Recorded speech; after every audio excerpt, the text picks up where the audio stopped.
Chers étudiants, nous allons consacrer ce cours à la première partie de la génétique, donc la génétique générale, génétique mendélienne, et nous allons voir ensemble les débuts de la génétique tels qu'ils ont été faits auparavant, avec notamment la division cellulaire, le cycle cellulaire et les croisements effectués par Mendel pour conclure avec les lois fondamentales énoncées par Mendel.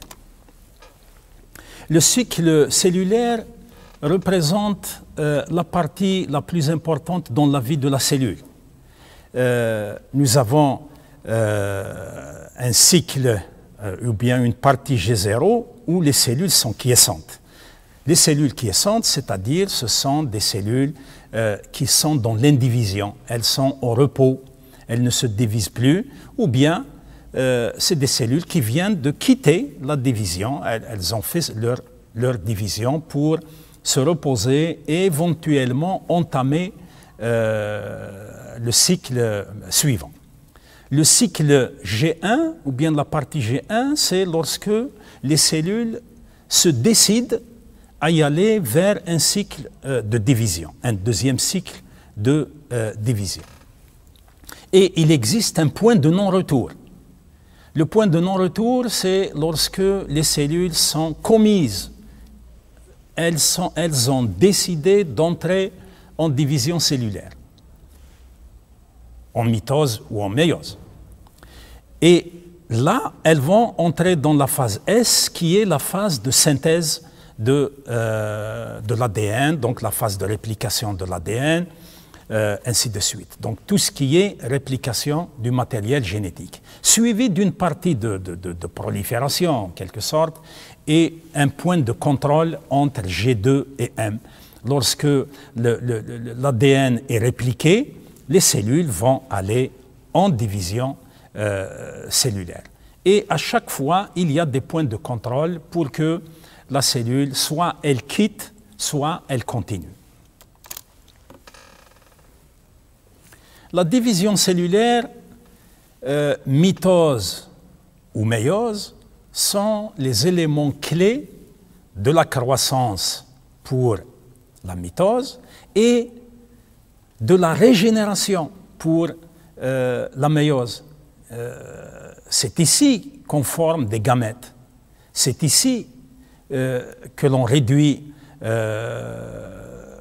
temporairement les cellules à 2N en cellules à N ici pour former les gamètes qui vont s'unir une deuxième fois afin de former un organisme diploïde.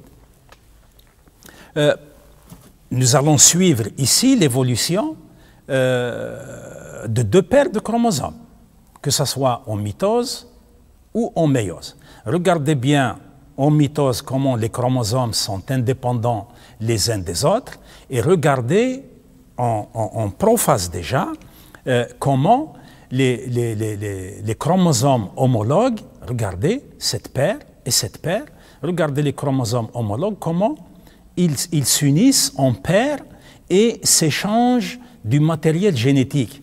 C'est l'essence de la méiose. Lorsqu'il y a cet échange, c'est la recombinaison, c'est la formation des chiasmes, c'est les crossing over, chose qui n'existe pas ici.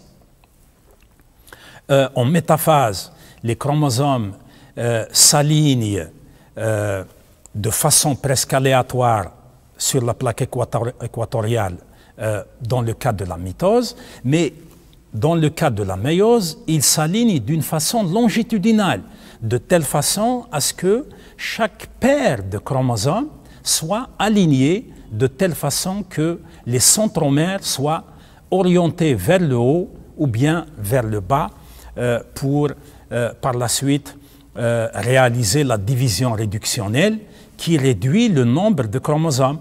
Donc ici, en méiose, nous avons la migration, la séparation puis la migration des homologues. Ici, nous avons la séparation et la migration des chromosomes directement. C'est-à-dire, ici, il y a migration avec rupture des centromères en mitose. Ici, il y a migration, séparation, sans rupture du centromère. Regardez, le centromère, il est ici, il est ici, il est ici et il est ici. Ce n'est que pendant la deuxième phase de la deuxième méiose, c'est-à-dire, voilà, la deuxième partie de la méiose, qui est assimilable à une mitose, qu'il va y avoir séparation entière avec rupture des centromères et formation des chromosomes ici. Regardez, il va y avoir un seul exemplaire du grand chromosome qui est ici et un seul exemplaire du petit chromosome qui est ici. Nous avons démarré d'une cellule à 2n égale 4. Nous avons abouti à une cellule à n égale 2. Donc, la moitié de la garniture chromosomique de la cellule originale. Maintenant, lorsque les gamètes se rencontrent d'une façon aléatoire pendant la fécondation, ils vont reformer la cellule à 2n. Voici les principaux événements de la mitose et de la méiose, toujours. Regardez, les paires de chromosomes homologues au départ. Formation des chromatides, regardez ici, c'est toujours le même principe. Il y a formation des chromatides, que ce soit en mitose ou en méiose. Il y a l'alignement individuel des chromosomes. Il y a l'alignement des homologues, ici. Regardez, les homologues, ils sont là. Ici, il n'y a pas d'homologues. Ils se séparent, ils sont séparés dès le début. En anaphase, il y a séparation ici, il y a rupture, alors qu'ici, il n'y a pas de séparation. Regardez, la séparation, elle est entre homologues uniquement. Ce chromosome se sépare de celui-ci. Mais ici, les chromatides sont toujours restés collés par les centromères. Ce n'est que pendant l'anaphase 2 que les chromatides se séparent et ils forment par la suite des chromosomes complets et des gamètes. Lors de ces expériences originales, il faut le souligner, Mendel a étudié un certain nombre de caractères chez le pois de jardin. Il a étudié la forme des graines qui sont rondes ou ridées, elles sont homogènes, ou bien elles sont homogènes comme ici, ou bien elles sont ridées. Les graines peuvent être jaunes ou vertes. Elles peuvent avoir des pétales violets ou blancs. Elles peuvent avoir des cosses gonflées ou étroites. Ou bien elles peuvent être de couleur verte ou bien de couleur jaune. Quant à la plante elle-même, elle peut avoir des fleurs axiales, donc au niveau des axes de la plante, sur l'axe principal, à droite ou bien à gauche. Ou bien elle peut avoir des fleurs terminales, c'est-à-dire complètement à la fin de la plante. Les tiges sont longues ou courtes, elles sont appelées aussi géantes ou bien naines. Regardez bien cette plante, elle peut atteindre parfois 2 mètres de hauteur. Par contre, celle-ci, à peine si elle arrive à 50 cm de hauteur. Donc ce sont ces caractères individuels qu'a étudié Mendel au début de ses expériences. Pour faciliter les choses, il a étudié ou bien il a isolé caractère par caractère. Par la suite, pour arriver à étudier 2 caractères en même temps. Donc l'idée, c'était, par exemple, de croiser des plantes de petits pois qui diffèrent entre elles par un seul caractère, celui, par exemple, de la tige géante par rapport à la tige naine. Il y a aussi des façons très simples de faire les croisements et la fécondation. Il peut y avoir une pollinisation croisée ou bien une autofécondation. la pollinisation croisée fait intervenir deux plantes. Donc on prend le pollen de cette plante, hein, à l'aide d'un petit pinceau avec des feuillets ou bien des fils pour aspirer en quelque sorte les pollens. Ils se collent facilement et on les met sur une deuxième plante, une deuxième feuille, après avoir enlevé les anthères. Voilà. Et donc on peut féconder de cette façon, comme on peut avoir une autofécondation dans la même plante, dans la même fleur. Donc c'est pour ça que l'un c'est une fécondation croisée, l'autre c'est une autofécondation ou bien autopollinisation aussi. Et bien entendu, lorsqu'on fait les deux croisements, on va voir par la suite qu'on arrive à des proportions différentes. Je disais tout à l'heure que Mendel a utilisé dans ses croisements originaux un seul caractère et il en a utilisé plusieurs.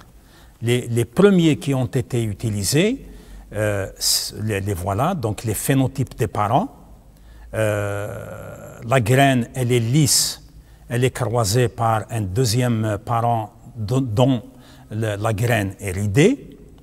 Et à la F1, on a obtenu des individus lisses. Et c'est à partir de là que l'on comprend que lorsque on croise des individus homozygotes avec d'autres individus homozygotes, ici, lisse est homozygote, c'est un premier parent, ridé est homozygote, c'est un deuxième parent, on a trouvé à la F1 une seule catégorie d'individus, un seul phénotype. Toute la F1 est de nature lisse, donc elle ressemble à ce parent. Mais on va voir que génotypiquement, elle ne ressemble pas à ce parent, mais elle est un hybride entre les deux parents.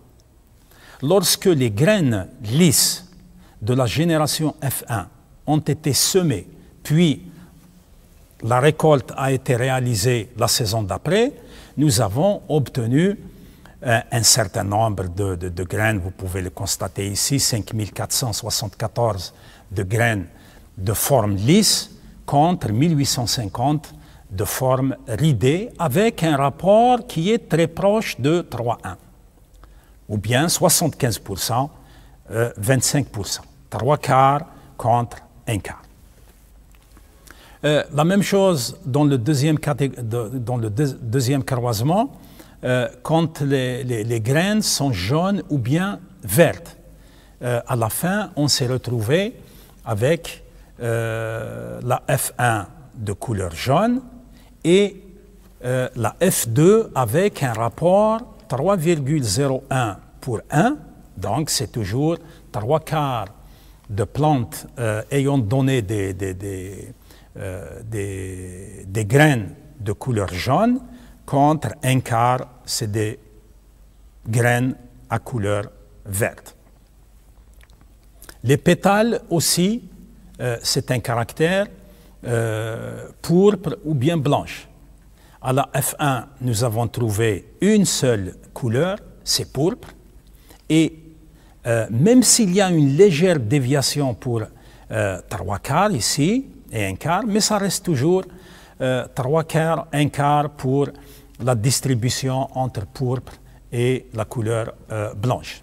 La tige, le croisement entre deux plantes de tige géante ou bien de tige naine, une à tige géante, une à tige naine, a donné naissance en F1 à des plantes à tige géante à 100%, comme le caractère pourpre, comme le caractère jaune, comme le caractère lisse. Ce n'est qu'à la F2 qu'on a obtenu le caractère nain. Il s'est exprimé, mais il s'est exprimé avec une proportion moindre par rapport au caractère dominant. Donc, ici, nous avons 2,84 plantes à tige géante pour une plante à tige naine, donc c'est proche du rapport 3:1. La fleur, donc, elle pouvait être axiale ou bien terminale. Donc, le croisement aussi de plantes ayant une fleur axiale avec une plante ayant une fleur, la position terminale, a donné naissance en F1 à 100% de plantes à fleurs axiales. Donc, regardez, la F1, à chaque fois, elle est homogène, elle ressemble à un des deux parents, c'est-à-dire le parent dominant, et elle est donc d'une seule couleur ou d'une seule forme, donc elle est d'un seul phénotype. À la F2, on voit apparaître le phénotype récessif minoritaire et on trouve donc globalement le rapport classique de 3-1.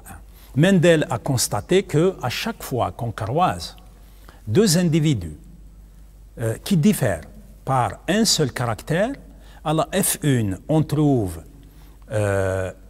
une seule génération filiale homogène, de même forme, de même couleur. Et à la F2, on trouve un rapport 3-1. Mais il a expliqué par la suite que le rapport 3-1 est un trompe-l'œil. En réalité, il s'agit d'un rapport génotypique d'abord qui est de 1, 2, 1, mais qui rassemble 1 et 2 pour faire 3-1. On va l'expliquer bien entendu dans un moment. Comme signalé ici, donc l'étape suivante de Mendel, c'était de tirer des conclusions et d'expliquer ce qui s'est passé à partir de ces croisements. C'est ainsi que Mendel a parlé pour la première fois de l'existence de déterminants héréditaires. Il y a quelque chose qui est passé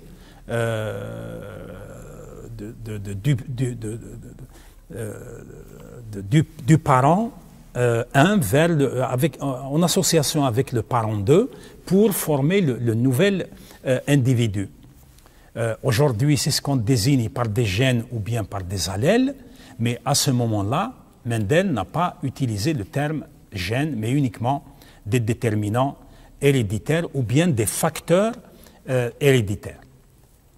Chaque plante adulte possède 2 de ces déterminants pour chaque caractère étudié. Et les membres constituant une paire de gènes se séparent équitablement parmi les gamètes, que ce soit des ovules ou bien des spermatozoïdes.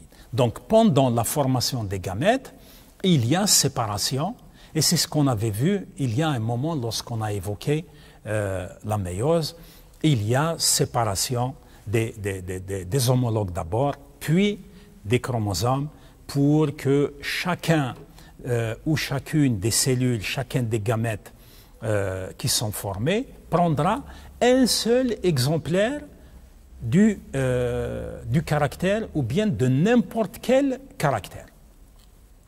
Voilà, donc par conséquent, en conclusion, chaque gamète obtient une seule copie de chaque paire de gènes. On peut le voir ici dans ce schéma. Nous avons un parent de race pure croisé avec un deuxième parent de race pure. On forme une F1 homogène. Voilà, elle est homogène, une seule catégorie et elle ressemble à ce parent. Lorsqu'on fait de l'autofécondation, on obtient 3/4 et 1/4. Et lorsque on fait un croisement avec une autre plante, éventuellement une plante verte, donc la plante verte, elle est récessive dans ce cas, on obtient moitié-moitié de distribution des individus parce que l'individu qui est ici est hybride. Il n'est pas comme celui-là. Celui-là est homozygote, celui-là, il est hétérozygote. Donc, si je prends la couleur jaune de la graine, cette couleur, elle est jaune de race pure, homozygote. Par contre, cette couleur, elle est jaune, hétérozygote et de race impure. dans ce jaune, dans ce grain, il y a les caractéristiques du vert. Mais ils n'ont pas pu s'exprimer tout simplement parce que le jaune a dominé le vert, ou bien le vert est récessif devant le jaune. L'explication qu'on peut réaliser ici avec de la symbolique, avec des symboles. En première génération parentale, nous avons le symbole YY dominant et petit y récessif. À la F1, regardez, cet individu, il est homozygote, il donnera un seul type de gamète. Cet individu aussi, étant homozygote mais récessif, donnera un seul type de gamète. Et ça va donner en F1 le mélange Y provenant du dominant et petit y provenant du récessif. Mais cet individu, c'est-à-dire celui-là, il est jaune grâce à la présence du grand Y qui domine le petit y qui est juste à côté de lui. À la génération suivante, si on prend une ségrégation normale des caractères, regardez bien, un demi de Y et un demi de Y, de petit y. Et de la même façon ici, lorsqu'on croise YY, grand Y, petit y, croisé par grand Y, petit y, donc de ce côté, on aura, par exemple, on dira le parent mâle fournit 50% de gamètes grand Y, 50% de gamètes petit y. Le parent femelle fournit 50% de gamètes grand Y, 50% de gamètes petit y. Il suffit maintenant de croiser les gamètes qui sont ici avec les gamètes qui sont là pour former les individus. Et bien entendu, quand on croise un demi de grand Y avec un demi de grand Y, on trouvera un quart grand Y, grand Y. Ce gamète avec celui-là, il va donner un quart de grand Y, petit y. Et la même chose, bien entendu ici, un quart de grand Y, petit y, c'est le croisement de ce gamète avec celui-là, et le croisement de ce gamète avec celui-là, un demi petit y avec un demi petit y, nous allons former des individus avec la proportion un quart petit y, petit y. Donc, dans une interprétation génotypique, j'ai un quart grand Y, un demi grand Y, petit y, regardez l'addition de un quart grand Y, petit y et un quart grand Y, petit y. C'est le même phénotype, plutôt c'est le même génotype d'abord, c'est le même génotype, qui est différent de celui-ci. Donc, celui-ci représente un quart grand Y, celui-ci représente, ces deux-là, ils représentent la moitié, donc un demi grand Y, petit y, et ce génotype récessif, homozygote, petit y, exprimé à un quart. Et donc, nous avons la distribution génotypique 1, 2 et 1. Un quart, moitié, un quart. Je répète, 1, 2 et 1, un quart, moitié, un demi et un quart. Et c'est ce qu'a dit Mendel, c'est ce qu'on a vu dans la précédente diapo. Lorsque on croise les individus ici en F1 avec un individu homozygote récessif, l'individu homozygote récessif fournira uniquement des gamètes petit y. Et celui-là qui est hétérozygote, il fournira bien entendu des gamètes grand Y et des gamètes petit y. Et au croisement, on formera moitié d'individus grand Y, petit y, donc ils sont de couleur jaune, et moitié petit y, ils sont de couleur verte. Donc on a vu tout à l'heure, lorsqu'on faisait le croisement de cette nature, on formait 3 quarts et 1 quart, et le voilà ici. Et lorsqu'on croisait les individus issus de F1 avec un autre individu homozygote récessif, on obtenait moitié-moitié. Et c'est ce qu'on peut revoir ici d'une façon générale en prenant des gamètes, plutôt le caractère A, grand A pour dominant, race pure dominante, petit a pour race pure récessive. Chacun des deux fournira un seul type de gamète, grand A pour le premier, petit a pour le second. L'union de ces deux gamètes représentera le zygote avec le génotype grand A, petit a. Lorsque on fait le croisement par la suite du côté ovule, on aura, alors à partir de cet individu, on aura des gamètes ou bien des ovules grand A à 50%, petit a à 50%. Regardez, cet individu, il fournira soit grand A, soit petit a comme gamète. Il n'a pas un autre choix. C'est pour ça que nous avons moitié. De l'autre côté, les spermatozoïdes, c'est le même principe. Moitié grand A, moitié petit a. Le croisement aléatoire, la rencontre spontanée, hasardeuse des spermatozoïdes avec les ovules, donc permettra la rencontre de ce spermatozoïde avec cet ovule. On formera un quart de grand A. Toujours ce spermatozoïde avec cet ovule, on formera un quart grand A petit a, ou bien la rencontre du deuxième type de spermatozoïde, un demi de petit a avec un demi de grand A, on formera grand A petit a comme celui-là, ou bien la rencontre des récessifs entre eux, un demi de petit a croisé avec un demi de petit a, on formera des individus à un quart de probabilité, mais récessifs sur les deux allèles petit a et petit a.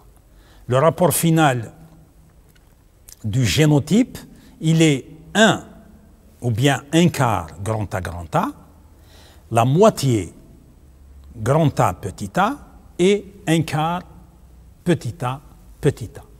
Ça, c'est le génotype. Lorsqu'on regroupe les phénotypes, on doit regrouper les phénotypes qui se ressemblent.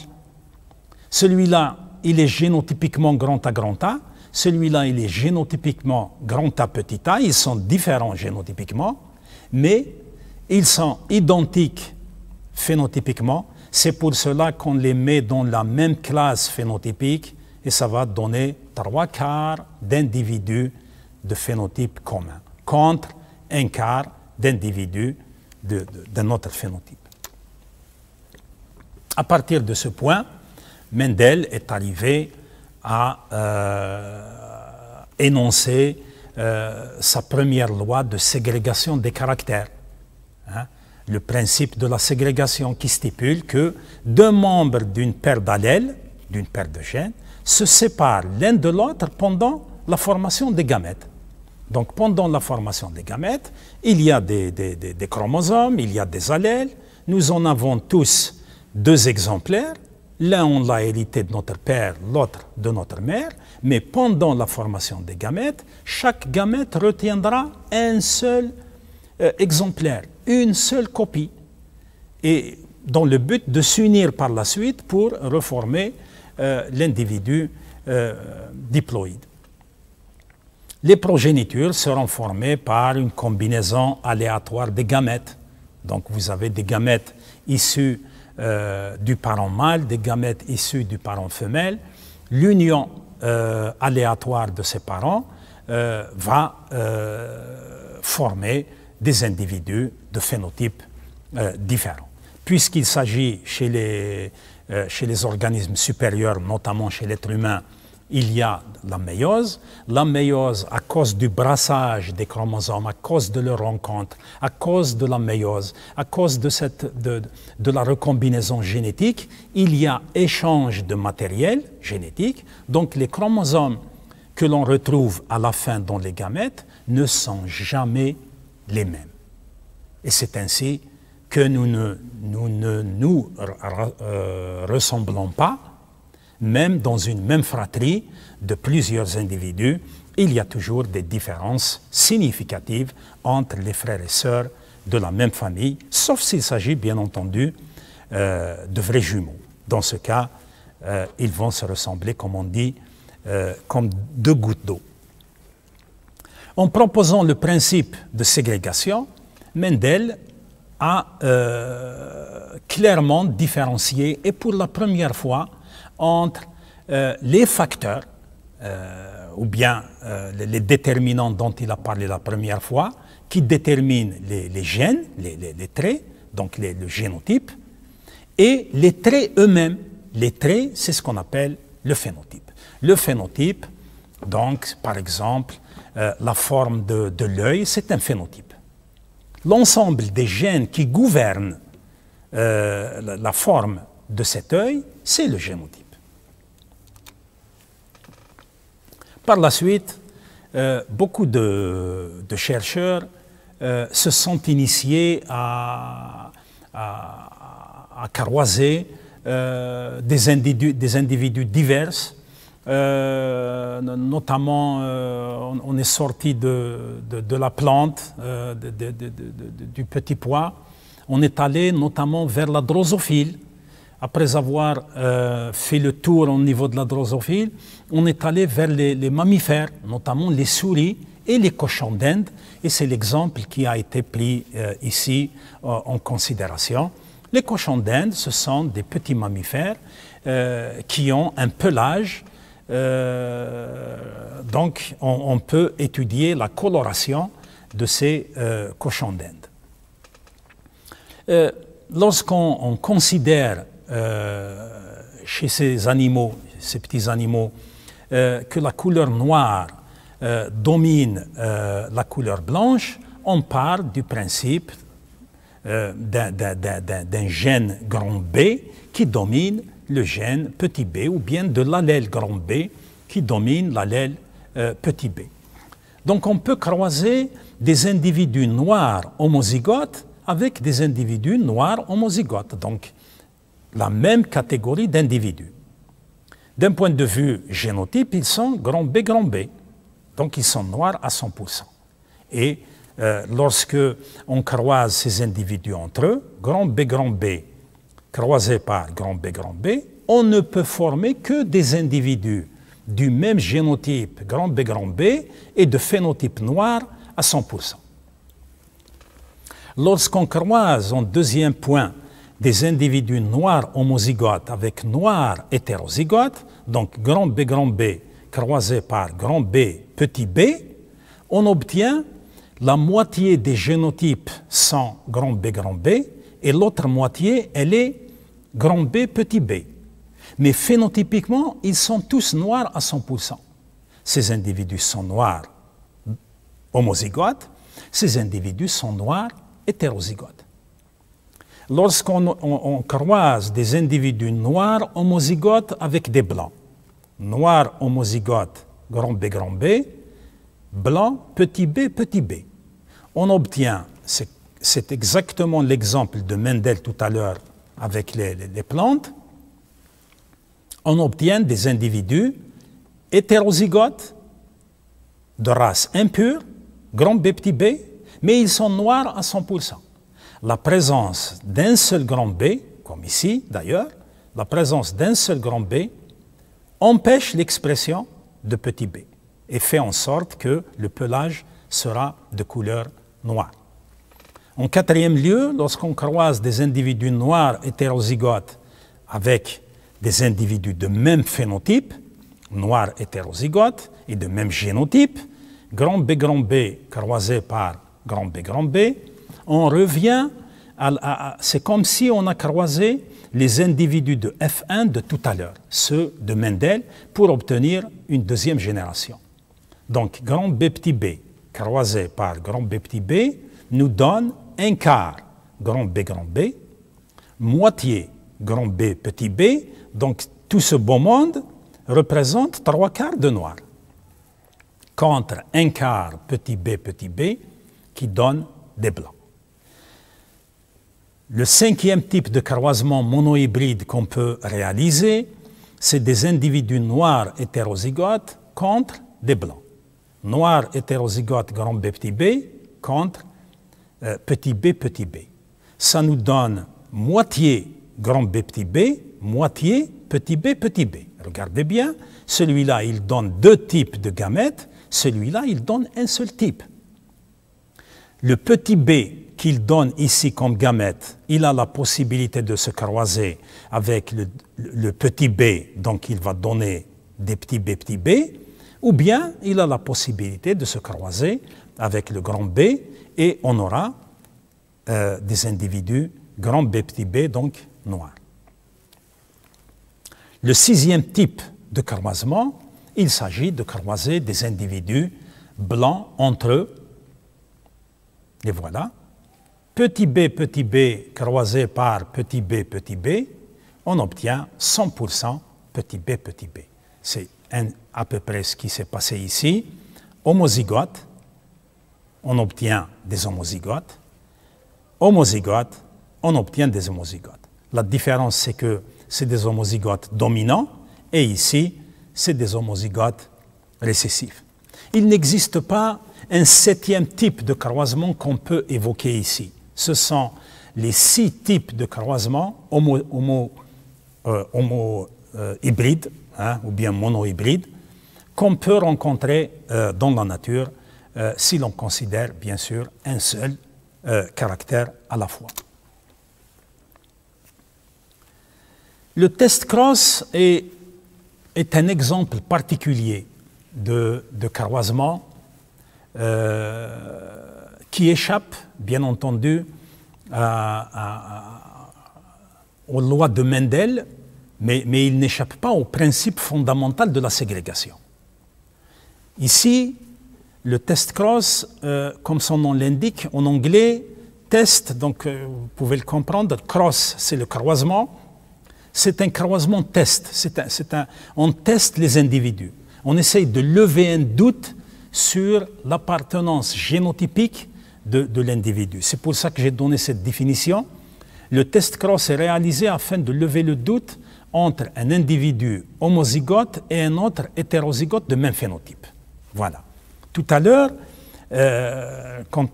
si on revient ici, regardez ici, par exemple, ces cochons d'Inde. L'un est grand B, l'autre est grand B, petit b. Ils sont 100% noirs. Maintenant, si je prends ces deux cochons d'Inde et vous ne connaissez pas leur historique, le croisement, vous ne connaissez pas ce génotype, ni ces génotypes ici, mais vous avez vu devant vous deux cochons d'Inde de couleur noire. Et on vous dit que l'un d'eux est homozygote, l'autre est hétérozygote. Il n'existe aucun moyen de savoir phénotypiquement, c'est-à-dire en regardant la couleur, on ne saura jamais lequel est l'homozygote, c'est-à-dire grand B, et lequel est hétérozygote, c'est-à-dire grand B, petit b. C'est ainsi qu'on fait appel à ce test cross. Alors, nous avons ici deux possibilités. Le parent noir, toujours, croisé avec le parent récessif. Regardez bien, l'individu testeur doit être homozygote récessif. Le parent noir, c'est l'individu testé. Le parent blanc, c'est l'individu testeur. C'est lui qui teste. On l'utilise pour tester. Donc nous démarrons d'un principe que le parent noir, il a au minimum un grand B. Il a un deuxième allèle ici, et officiellement, avant le démarrage des deux croisements, on ne sait pas s'il s'agit d'un deuxième grand B ou s'il s'agit d'un petit b. Mais dans les deux cas, il est noir. La même chose pour le deuxième croisement. On ne sait pas ici s'il y a un deuxième grand B ou bien s'il y a un petit b. Mais si on se projette dans des visions et pardon, on regarde les gamètes et les individus qui sont fournis par les deux individus. On prendra par exemple le premier croisement. Cet individu noir a fourni des gamètes grand B et des gamètes petit b pour celui-là. Donc celui-là, il a fourni 100% de gamètes grand B. Celui-là, il fournit toujours 100% de petit b. Dans le deuxième croisement, celui-là, il fournira toujours 100% de petit b.